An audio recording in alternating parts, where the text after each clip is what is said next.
Alrighty.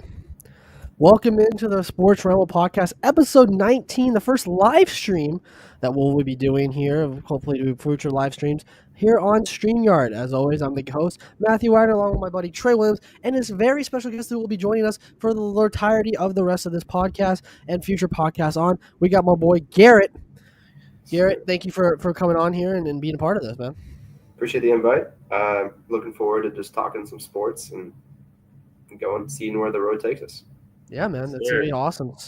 So, first things first, I do want to point out, my condolences to the McCaskey family, Virginia McCaskey, the last original owner, I believe, has died at 102. So, a very long life for her. But the Bears, losing a matriarch is someone that was kind of influential in turning the team. Was always be able to run the team. So, condolences are over to her, but there's bigger news that has gone on in the last 3 or 4 days where a lot of trades gone on for the NBA, but the big one, unfortunately, there is the Mavericks fan, Luka Doncic to the Lakers and Anthony Davis to the Mavs in a 3-team trade.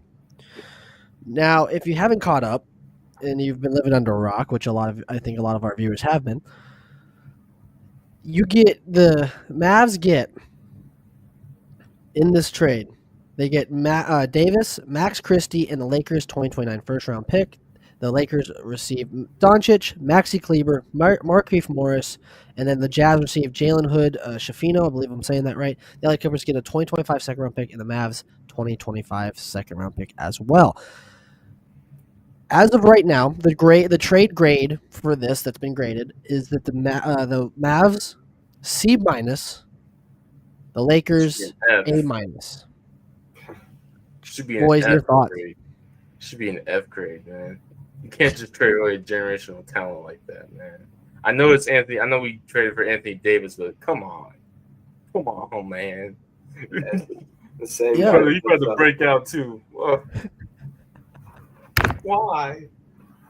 This is the guy that puts up 50 or 60 in the playoffs and carries the team, and you just trade him away. Makes no sense. Just because, he said, he's too much. Oh, he overweight. Oh, no, he not. He led the league in minutes played last year. Come on, man. Don't make He's got that dad bod. Yeah. Yes, and guess what? He can he got the dad bod. He can still drop a 40-point triple double on your head. Yeah, it's a rough one for sure. I don't. We were talking before we went live here. We just thought that. We don't think that the Mavs window is going to be open much longer due to the fact that they got some players. You get Anthony Davis, a guy that hasn't really been healthy, in the last couple of years. And when he has been, yes, he's been good, but I understand what they're going for. And then, of course, Nico Harrison said, "I believe the defense wins championships. Time will tell if I made the right decision or not. I believe that getting an all-defensive center and an all-NBA player with a defensive mindset gives us a better chance. We're built to win now and in the future." Garrett, your thoughts on that? Just general thoughts on him saying that.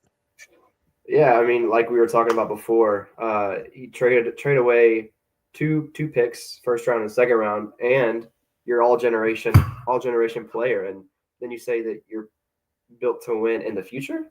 I don't think so. Not with AD, who's hasn't played a whole season in forever. And within that roster, Clay's going out, Kyrie's going out. They won't be around forever either. And so I don't think they're built for the future. They're definitely built for now, maybe 1 or 2 years, but after that, don't really know. Yeah, no, I agree. And Trey, I know you're really sad about this, and I was depressed. I didn't even eat on Sunday. I didn't even eat. I didn't eat nothing. I didn't eat nothing on Sunday. I was going through. I was like, well, this is it. Everyone, I'm jumping ship. I'm going to go to La La Land. Join the Lakers. Take my talents, my fan base. Going to join the. For me, it was how late the trade happened, because it happened late at night, almost around 11 almost. Yeah, and I remember the whole sports world stopped. Literally stopped for about 10, 20 minutes because everyone was just so stunned. And we have a lot of friends at UNT that are Mavs fans. They are diehard Luka fans, and just reading. If you go to just seeing them repost at Nico Harrison, the stuff they're saying. I never condone any violence towards someone. I understand the trade's not popular, but you don't need to make threats at the guy. He did it with what he thought was his best intentions, in my opinion. Yeah, it's at the end of the day, it's a sports team for fans, but it's his job, so it's like his business, and he has to do his best for the business in his eyes, like you said. And so we can't make judgments based off of that. I agree. And the whole theories, I guess, that are spurning from this are obviously, Luka had a bad attitude. Luka was, obviously the overweight issues. They fired a bunch of people that were his friends on the team, some trainers that were let go that were his friends. And I get it, but at the same time, it's more of like, you can't. I understand you want to pamper somebody. I get that, truly. Like, he's a superstar. You should, treat him with the most respect. But I think he was getting away with too much, so I get why they wanted to get rid of him, at least on the Mavs side of it.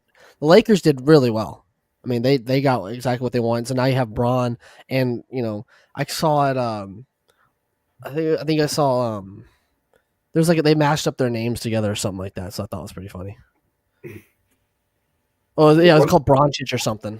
Bronchich, terrible. The one worry that I think, if I was a Lakers fan, that I would have is, how are they going to have LeBron and Luka split with the ball? Who's going to get it? Who's going to carry it down? Is it because, I mean, they're both point guard mentality people. They want the ball, and so that could cause some tension there, but time will tell. Yeah, for sure. And then so obviously a lot of the other trades going on is Cleveland gets a solid piece. They get DeAndre Hunter. Mm-hmm. So big trade. So they're really beefing up now, and I think the Cavs were right to do that because they feel that they're close and they're going to go get someone that they think can at least help them in the long term. Oh yeah, DeAndre Hunter, he's a really solid defender. Like, he's like 6'7", 6'8", long wingspan, really long defender, really great defender. My ad, and he can pretty much like take Cleveland over the top, and contend with Boston. Yeah. It's pretty much like those two teams right now, because Cleveland, not Cleveland, New York's there. Milwaukee's still there. Milwaukee's kind of suspect right now, like since like they've been like losing. Yeah. So pretty much it's up to those three teams now. So Boston has a chance to either run it back, but Cleveland's right there with them. Do I think Boston runs it back? No, but they could be close. You never know. And another I think the biggest losers of these trades has to be the trade that sent Zach LaVine to Sacramento.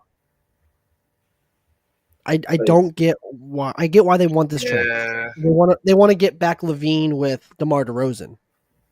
Mm-hmm. But that combination never really worked in Chicago. I don't see why it would work in Sacramento. I mean, maybe they see something done. They just also pairing that trade Valanciunas over to the Kings as well, so they'll be able to play. They'll have him paired with Sabonis down low, and maybe the 2-guard 2-post will be a good look for him. But yeah, we'll see. And Trey, going back to what you were saying about the Bucks, they got rid of Chris Middleton, and Kyle Kuzma is brought in. Which was dumb. I don't know why they did that. I mean, Kyle Kuzma is a good scorer, but Chris Middleton's a good scorer and a good defender. Kyle Kuzma can't guard a cone. You can't guard a cone. You're like, oh, where'd you go? Oh, the cone broke his ankles. You can't guard a parked car if he wants to try it. Like, it's like he's not a good defender, folks. Not only that, he's also in the midst of his worst NBA season of his career. He's only averaging 15.2. He's constantly checking out on defense, posting a 46.9 effective blocked field goal percentage. So that's his percentage on if someone shoots on him, his chances to at least stop him or at least throw up a contested shot. That is 7.2 points shy of league average. So he has been struggling on a Wizards team, but it's the Wizards. Kind of makes sense. Way below average. Yeah. One thing that I will add though, talking about it, the Jared Butler trade from Wizards to the Sixers. As a Baylor fan, I saw him balling up in college against. I mean, that was the year they won the national title, and it's taken him a while to get going in the NBA. He bounced around in the G League on the Wizards G League team for a while, and then or the Thunder, excuse me. But now he's traded to the Sixers and he's got his bearings.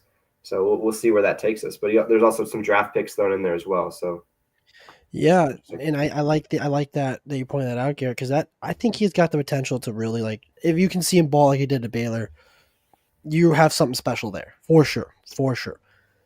Now I feel like a lot of that could be said about a lot of players. It's like, oh man, if he just would reach his potential, he'd be perfect. So the only team that I can see that out of all the teams that failed in the whole trade deadline. Obviously, you can put the Mavs up there, but I would go as far as to say the Suns were the biggest losers because you're you're not gonna make. They're not really in a playoff or a title contender. They're not gonna be a title contender this year. But Yusuf Nurkic, really? That's real. That's what you. That's the best. Oh, he's definitely get rid of Nurkic to go to the Hornets. I feel bad for Booker. I feel really bad because the Suns had a really good squad. Like no superstars, just really solid role players. They really meshed well, and like really solid leader in Chris Paul that was there at the helm, and they just had a really solid group. And then the general manager got ahead of himself and traded all that away for KD. Yep. And guess what? That didn't it turned out terrible. Mm-hmm. The thing is, it turned out terrible. It's KD's on his way out. He's gonna request a trade during the off season. It's pretty much up to him. It's up to KD. It's up to Booker if he wants to stay. Because Booker might say I'm split. So it's pretty much it's up to the two best players on the team. And how far they want to take it. Yeah. I mean, I could truly see KD being traded. I mean, or leaving on the offseason. But the question is, what team? Look at all the way everywhere he's left. When he left OKC, he left kind of not violently, but people obviously admonished his decision to go to the Golden State. Then he got left Golden State because he had beef, I believe, with Draymond Green was the biggest reason for him leaving the Warriors. Then he left the Nets because he hated Harden, and then he leave. Yeah, then he well they know more about what we know, and then he left there. And now he's on the Suns, and now he wants out basically on the Suns.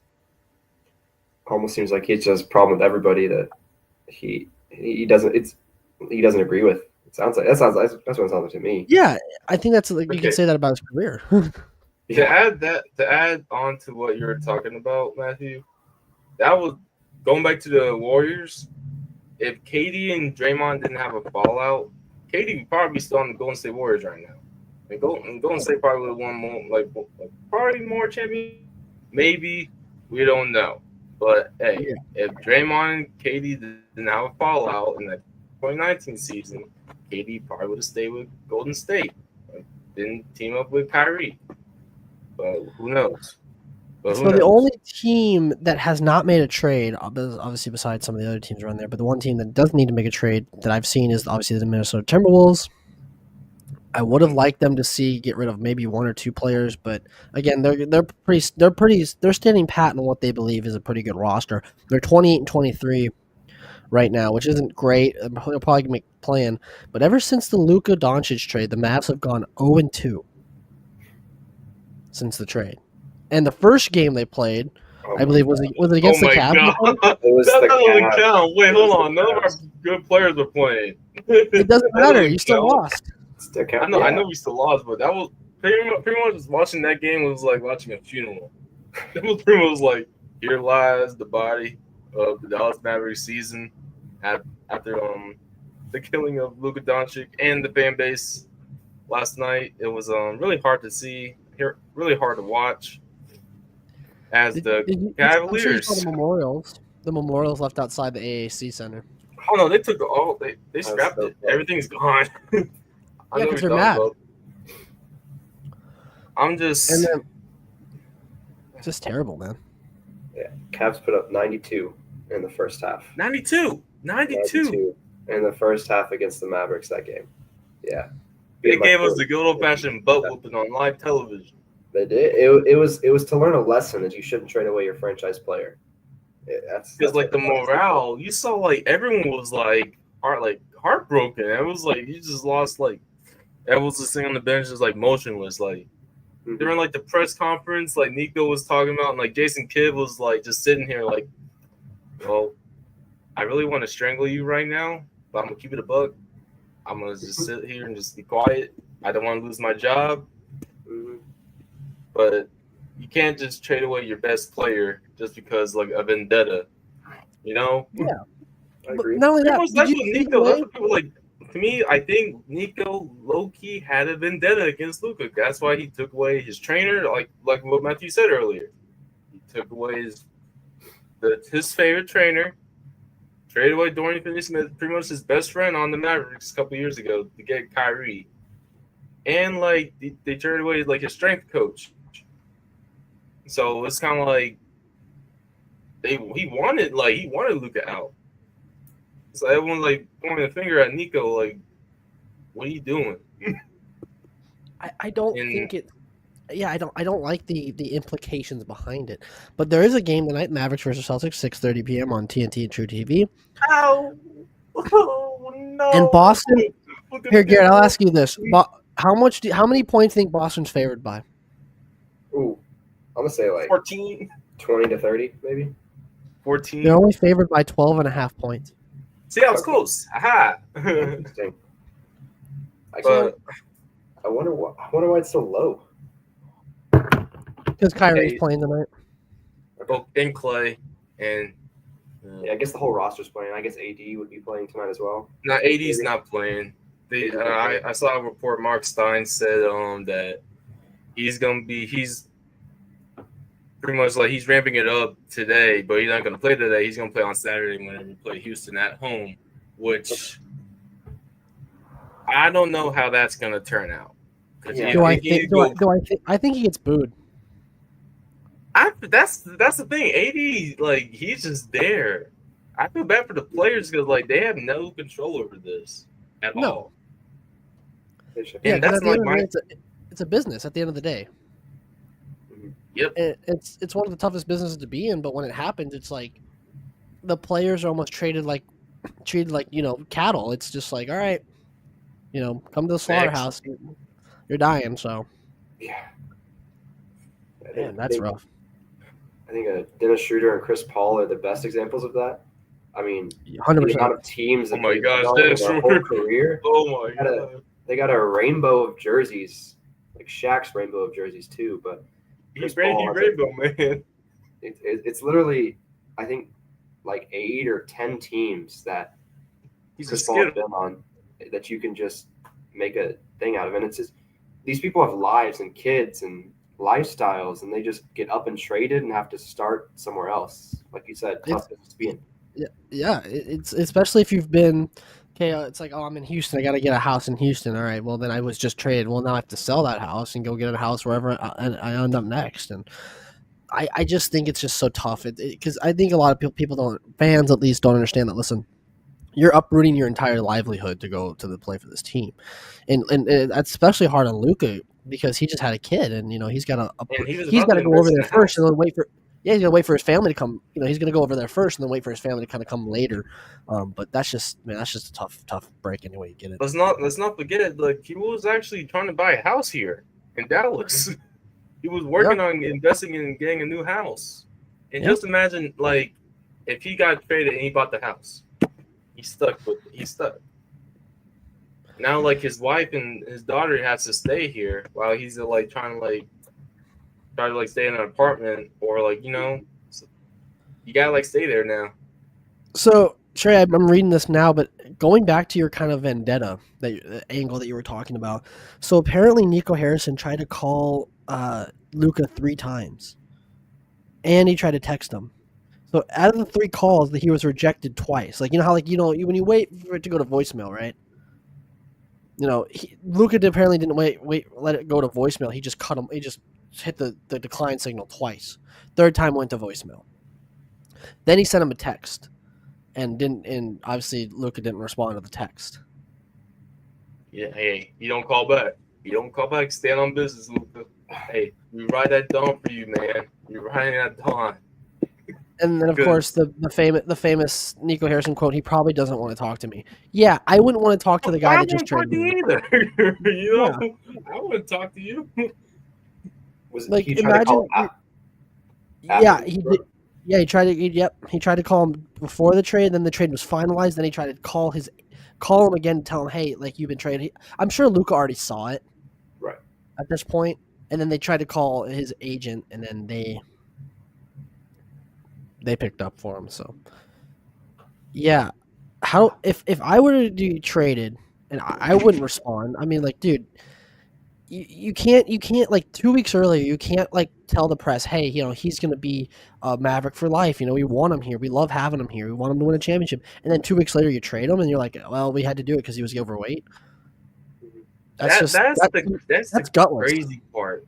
I mean, look at what Jokic was doing. I mean, I'm sure he was similar weight to Luka when he was bigger than he was now because he slimmed down a couple summers ago. But he's still doing incredible things, and it's the dad bod, like Trey mentioned earlier. I mean, like Patrick Mahomes has it, other athletes have it. And they still do amazing because it's not the body, the physique that really makes a difference. It's their skill, and his skills are off the charts. 100%. And guess what? No athlete probably past 25 don't take like conditioning or like their body seriously until like their late 20s. So like that goes like to all like major athletes, except for like the LeBrons and Michael Jordans in the world. That's totally different. But like the main like superstars, they didn't like really care as much about their conditioning and like their bodies like at all. As like if Luka could drop you, like can give you a 60-point triple double like he did 2 years ago, I don't care if he like eats In-N-Out like Whataburger here. I'm like, here, man, like here, like here's some burgers, like here's some fries. I can give you like a shake or two. I don't care as long as you give me wins and you just like still score and hoop. I don't care I don't care if you eat the whole like buffet or not. I don't care. He's still going to drop a 30-point triple double on your head. Yeah, and I understand. I get they're like, oh man, he's out of shape. It's like, yeah, I would be out of shape too, and I'd be tired too if I had to carry the brunt of this franchise for the past. It's ever since Dirk retired. Yeah. Like, I understand you got Kyrie. I understand you got Clay. That's good. But the thing is, Kyrie and Clay, they can't carry a team like they used to. Mm-hmm.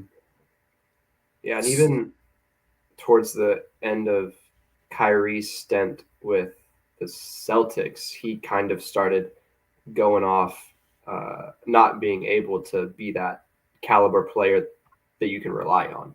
Because he always had Braun in Cleveland, and so he kind of had a backup. So he wasn't the star; he was kind of the second in command, and that kind of looked better because all the focus was on LeBron. And then Boston, it was basically all him. And he kind of started falling off from there. And that's where we're at right now. And don't get me wrong, I'm not saying these guys aren't clutch because Clay and Kyrie, they still have that clutch factor. They can still be clutch when they need them to be. It's just a matter of you got rid of a guy who's 25 years old. The fact what scares me is the fact that Luke is 2 years older than me. That scares me. Yeah. Yeah. What am I doing? Yeah, and you get him for a guy that's significantly older, has not been 31. healthy. And the thing is, at 31 years old, you couldn't tell me this, but I would say he's like Anthony Davis has probably got at least 3 to 4 years of good to pretty good production left. Yep. I think you're about right. And Luka's got 5 years because he's 25. Once he hits 30, he'll be fine. I mean, obviously, you don't know how much longer LeBron's gonna last, but He might for be right still in now, the they league. have. And I know a lot. I saw someone that said this trade was done to kind of keep Bronny on the bench. I'm like, Bronny needs to be he needs to be in the G League. Just keep him there. Yeah. That's another thing. Bronny gotta like develop. I know everyone wants to see Bronny play during the NBA game, but let Bronny develop. It's for the best because I don't want him to go out there and mess up and make him look foolish. 'Cause that's like the last thing I want him to do. I want him to be successful in the league. I want him to make a name for himself, not because he's LeBron James' son. Just like I'm Bronny. Like this is my name. Like I'm here. Not because like of my dad. I'm here because I'm that good. Yeah, So it's like one of those things. yeah. It's just a matter of time. I think if you rush him, though, he's going to end up being someone that's just like, okay, well, you're going to look back at like Michael Jordan, his kids. His kids never even made it past college. I mean, Yeah. they just never panned out because obviously they didn't. Their dad, I think that's a lot of issues with a lot of kids. I guess athletes' kids. It's like you can't live up to what your parent did because they were so good. It's rarely ever do you see a player. The last player that at least in my mind, that I can think of that like surpassed their dad's accomplishments was Ken Griffey Jr. And that's like the last one I can even think of. That's about right. Maybe in any of the four major sports. I know like Frank Gore's son is in He's on the for example. There's Carmelo Anthony's son just went to college somewhere. Yep, saw that. No, he declared to I think he's going back to Syracuse. Mm-hmm. Yeah, I think you're right. I saw LeVar Arrington's kid is going to college. So, but yeah, it's like if your dad's famous, bro, get in that line. You're gonna be next. Mm-hmm. It's called good old fashioned nepetism. It's like Carmelo Anthony's kid. It's not really nepotism. We still gotta work. But it's like Carmelo Anthony's kid. It's like you better not underachieve like your father did. Mm-hmm. Yeah, the bar's low for them.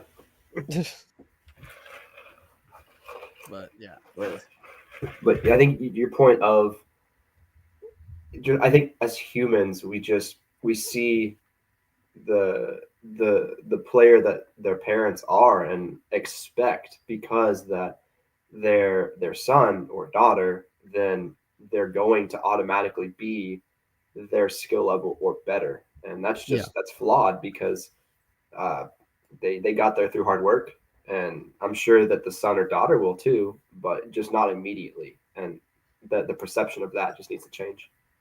You can. I always said this. You can pass on the skills that you learn. Like LeBron can do that for his kid. Like, here's what I've learned in my years of playing. But you cannot pass on talent. Yeah, because it's hard to impart talent to someone that doesn't. Because LeBron coming out of high school, he was drafted out of high school. He had the talent, and that's something Bronny doesn't really have. He doesn't have it in spades like his dad did. So he's got to work twice as hard just to get to that level.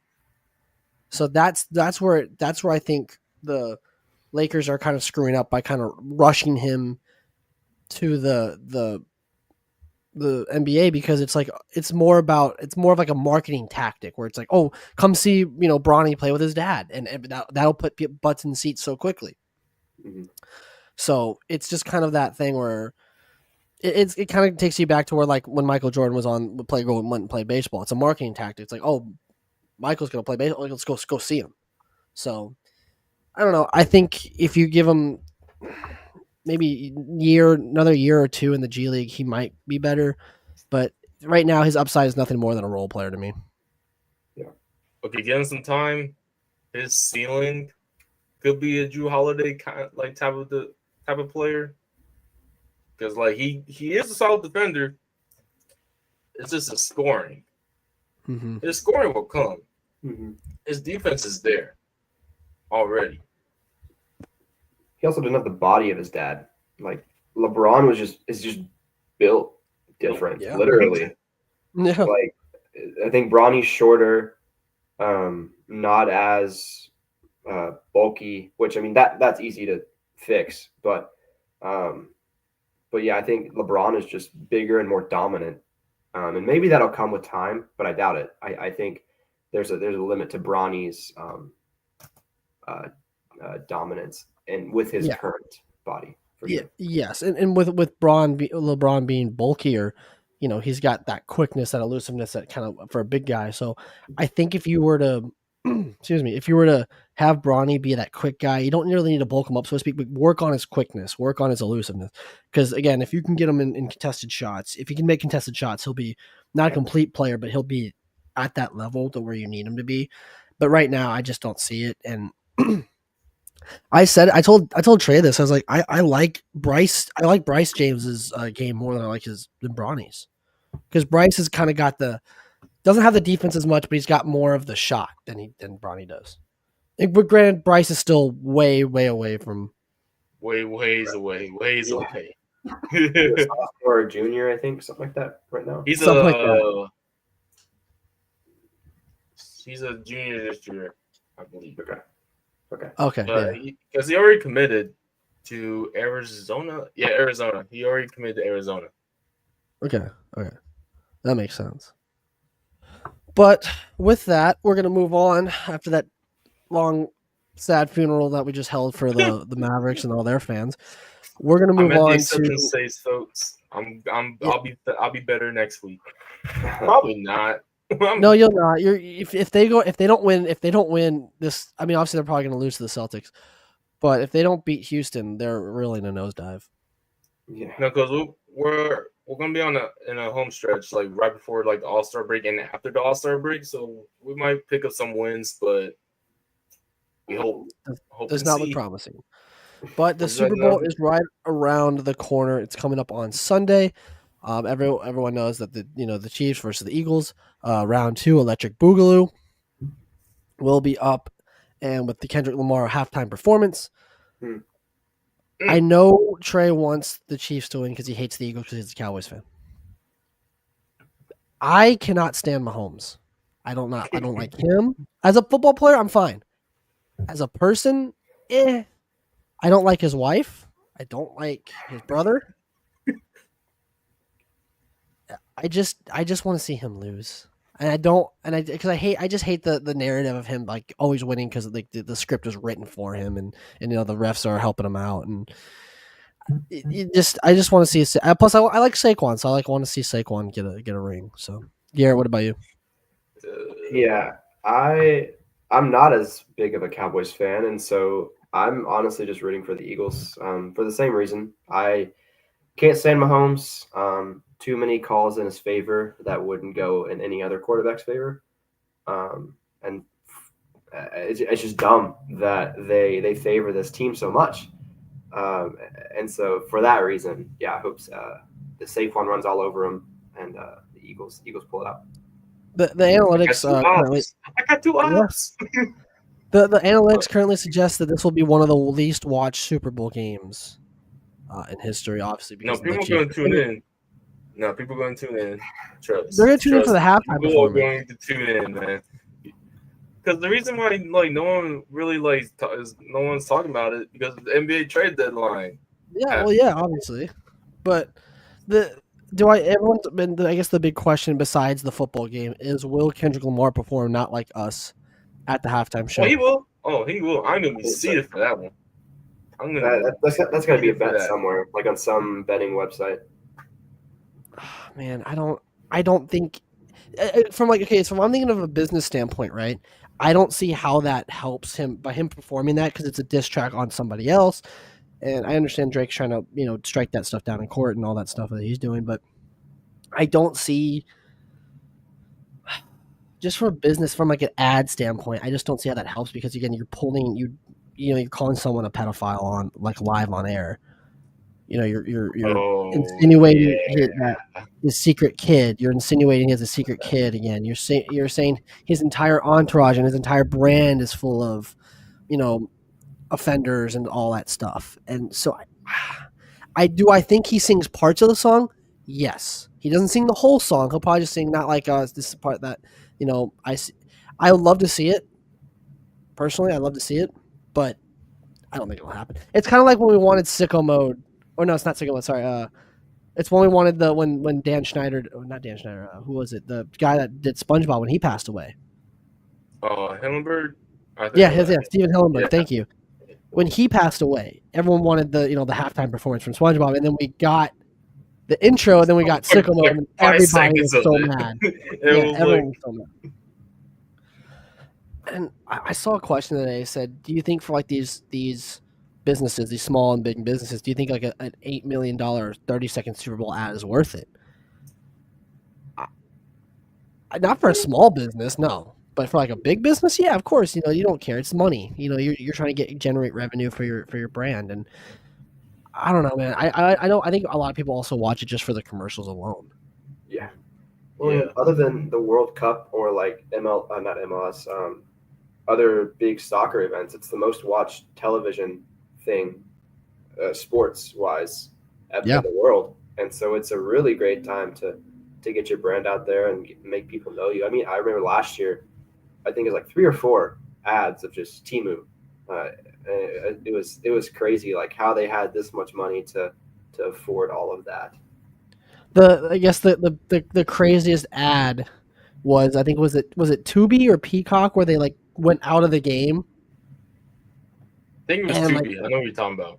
And everyone lost their mind. They were like, "Oh my god, the game's off!" Like, what they tried to get it back, but it was part of the ad. And that, but I think it kind of goes to the saying, like, any press, bad press is good press. It's like any press is good press because it's like, again, everyone's only talking about, oh my god, like the game went off. We hate Tubi, but it generated talk and it generated clicks and likes for a brand. So obviously, State Farm and a lot of the insurance company ads or companies are pulling their ads due to the fact of the California wildfires and the fact that a lot of the insurance companies were not canceled a lot of people's policies. So that obviously is the reason why they're going to pull the ad. State Farm already did. I think Progressive did. I'm not sure about like Liberty Mutual or anything like that, but I know State Farm for sure pulled their ads from the Super Bowl because, again, people were going to be livid that a company that canceled your policy that you can't get your insurance on is running an ad with possibly your money. Yeah. I think I think any insurance company, if they're smart, they wouldn't put an ad up there. Mm-hmm. But smart marketing. Yeah, for sure. Yeah, no, for sure. Man, that's gonna be rough. I think it's more of like a who's doing that. Oh, I saw this celebrity in the ad. I saw this celebrity in the ad. No, we talk about that for like 2 or 3 days, and then everyone goes back to normal. Mm-hmm. But jeez, who I saw an ad that was like Stella Artois, and it was like David Beckham has a secret twin brother or whatever. I just want to see who they picked for the secret twin brother. It's fake, but it like who they what celebrity they picked. What was this? Yeah, he's got. Watch it be James Corden. Oh my god! It's probably gonna be James Corden. Yeah, that's everyone's gonna be reaction. Are you kidding me? Like, what? What was the reason? Yeah. Did they already released the list of Super Bowl ads, like companies that are running? Is that a list out there? I think they did. I can see. Let's see. Yeah, I think they have. That's not what I was looking for. Oh yeah, remember the Jesus ads? Oh yeah. Mm-hmm. Yeah. Those a lot of people really hated those. So that just tells you what side everyone else is on. Tells you what side the world's on. Yeah. Yeah. So a sneak peek at some of the ads we'll see this year. HEB obviously will have a big part of an ad. We got a couple of Haagen-Dazs. Is there a Fast Bud and Light? yeah, there will be a Bud Light one with Post Malone and Shane Gillis. Okay. Dunkin' Donuts, Squarespace, Yeah. Uber Eats, Yeah. Stock Cold Brew Coffee. Okay. Yeah. Apparently, that's Channing Tatum's brand. Obviously, Bud Light, as we said earlier. I didn't know that. Oh, Mountain Dew, Okay. Michelob Ultra. All the beers. Yep, all the beers. Budweiser, obviously, and those are just some of the companies that have gone public with saying that they're going to release an ad. Mm-hmm. So I'll be surprised with other ones. Yeah.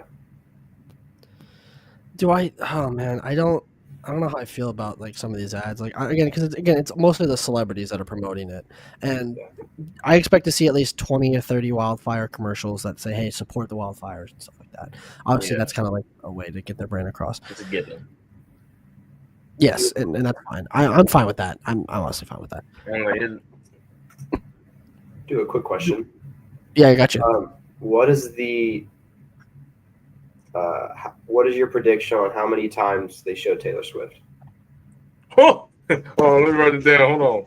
I'm gonna write my prediction down. How many do you think? Well, I would turn it into a drinking game at this point. Yeah, there you go. Oh, you know what? That'd be a good challenge. Something like, let's drink how many times like Taylor Swift shows up on. I'm gonna be like this at the end. I don't think she'll be. Actually, you know what? I'm gonna go on a limb. I think they'll show her. They'll try to find her, but I don't think she'll want to be shown. And the reason I say this is because it's the limelight's on her boyfriend right now, Travis Kelce. She doesn't like to be. She's not that. Doesn't want to be part of that. She'll probably be in the back because there's been games where she's been kind of like hiding in the back, and the camera still, obviously zooms in on her, but it's pretty obvious she doesn't want to be a part of it. So I think you'll probably see her like 6 or 7 times if she's there, like full on supporting like the games that we have seen. Oh, easily 10 to 20 times, easily. Yeah. I'm in the 6 to 10 range. 6 to 10 of anytime. I think anytime there's a big play or the Chiefs score, they'll go to her. Or if Kelce makes a big play, especially with Kelce. Mm-hmm. Yeah, he had 1 catch in the conference championship game. He did. Oh, really? Does it? Yeah, he had 1 catch, I think, for like 6 yards. Okay. Because he mostly trusted, Worthy and listen, I have a soft spot for Worthy because I'm a fan of Texas Longhorns. Sorry, Garrett. That's yeah, but he's a great player. He torched. Granted, when we played them with him on the team, our secondary was quite trash, but he torched us badly. I mean, and he torches everybody now in the NFL, so it makes me feel exactly. So yeah, you can't really say anything about it. I saw a list. Oh god, what did I see the list? I think I saw on like Fox or something, like Fox Sports, football, whatever. It was like they ranked the top 10 Super Bowl performances. And from someone that hasn't been able to see a lot of them, because again, we're still pretty young. I saw my number 1 is unanimous according to everyone they've surveyed. It's Prince at the Super Bowl. Mm-hmm. Now, I'm fine with that because Prince. I mean, listen, dude, you sing "Purple Rain" while it's raining. Come on, it doesn't get more iconic than that. I mean, come on. Mm-hmm. Now they ranked number 1 worst Super Bowl performance ever was they have it as Maroon 5 right now. Yeah, I can see that. And a close second is Coldplay. Really? What Super Bowl was Coldplay? Wasn't it 2016, 2017? I'm trying to remember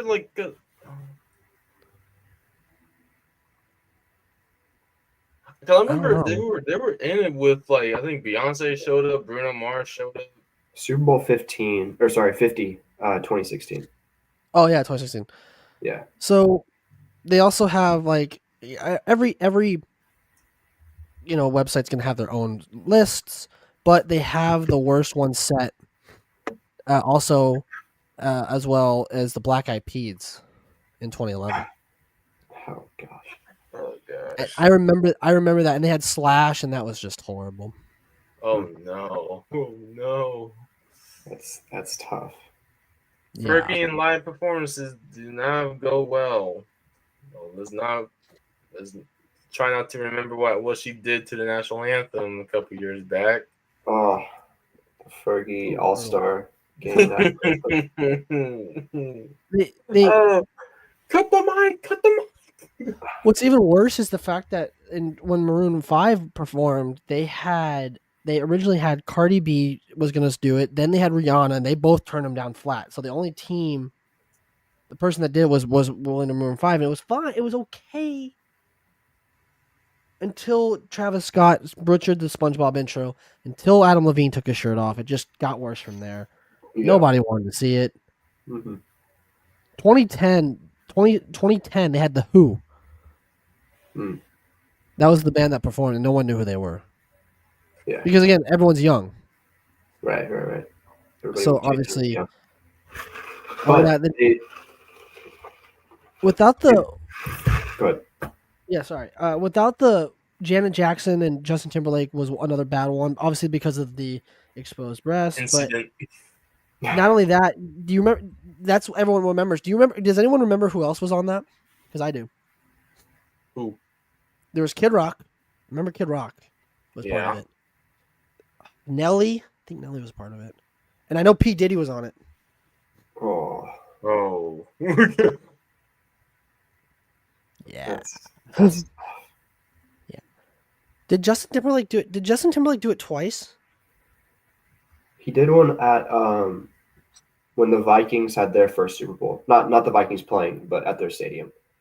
Oh yeah, 2018. Yeah, so he did do it twice. So he did it with like I know he wasn't the headliner, but it was with the boob out, and then with by himself. Wow, that is the fact that he got to do it twice and still sucked both times. Didn't learn. I guess not. Nope. You know what? You know who I don't remember? I remember that. Remember when Bruno Mars did it? He did with like the When Red Hot was Chili it? Peppers. Yeah, he did do it. He did it with like the Red Hot Chili Peppers. And no one remembers it. Yeah, 2014. 2014. Yeah, I way over my head. But they Yeah, definitely they- learned from their mistakes and gone with the artists that are popular with the younger people. Yes. At least this year they did. Last year, I mean, Usher, you could argue that it was kind of there. It was like more nostalgic with Yeah, people who Usher brought being back. part of it. I didn't mind Usher, honestly. Mm-hmm. I thought it was I great. didn't mind it. A lot of people didn't like it, but I thought it was great. No, Yeah, no. Rihanna wasn't too bad either. I know Yeah, she was pregnant. but- Rihanna's and Usher's halftime shows, like they're really good. I don't know why people hate it, but yeah, and like you And said, then- while she was pregnant. It's pretty impressive. Exactly. And then Paul McCarthy was in 2005. I didn't even know that. Hmm. Rolling Stones were the year after him, 2006. Lady Gaga rounds out the top 10 in top 10 football performances of all time. I thought hers was good, but going to the top 5, number 5, I should say. Number 5 was Aerosmith, Britney Spears, NSYNC, Nelly, and Mary J. Blige. I think I say her name right. Mary J. Blige, yeah. Yeah, I don't remember that because that was in 2001. That was when I was born. I thought U2 was pretty good when they did after 9/11. Mhm. But number 4, Dr. Dre, Snoop Dogg, Eminem, 50 Okay. Cent, Kendrick Lamar, and Mary J. Blige again. That was awesome. Oh yeah, that one was live. That was awesome. My only critique is I would have been better if it was just Dr. Dre and Snoop Dogg. Maybe Eminem. Mm-hmm.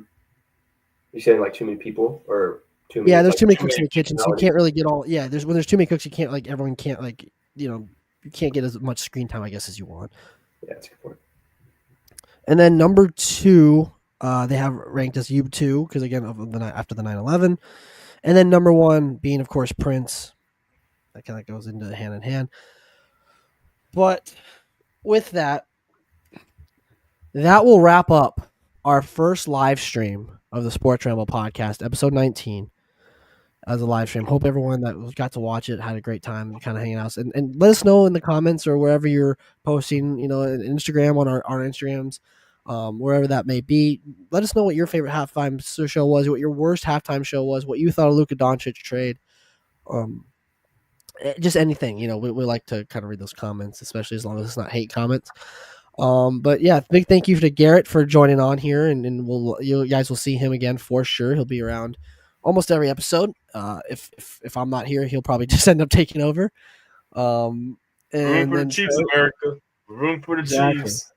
Easy there, killer. Fly, Eagles, fly. Garrett, all right, we gotta go before these two start yelling at each other. Big thanks to Garrett and Trey for hanging on here. As always, I'm Matthew Wagner, guys. We will see you next time. Have a good rest of your day. See you. Stay y'all.